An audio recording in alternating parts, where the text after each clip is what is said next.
తగాద 5.0 ఈ అవకాశం ఇచ్చిన ఉపాధ్యాయులకు ధన్యవాదాలు తెలియజేసుకుంటూ ఇప్పుడు నేను చెప్పబోయేది ఆపరేషన్ సింధూర్.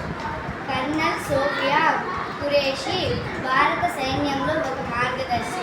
భారత సైన్యం ఎల్లప్పుడూ ధైర్యం, క్రమశిక్షణ, దేశశక్తి ప్రతీకంగా నిలిపించింది. అలాంటి సైన్యంలో ప్రకాశవంతమైన నక్షత్రంగా వెలుగుతున్న వారిలో ఒకరు కర్నల్ సోఫియా ఖురేషీ. ఆమె కేవలం అద్భుతమైన అధికారి మాత్రమే కాకుండా మహిళలకు అద్భుతమైన సేవను అందజేసేవారు.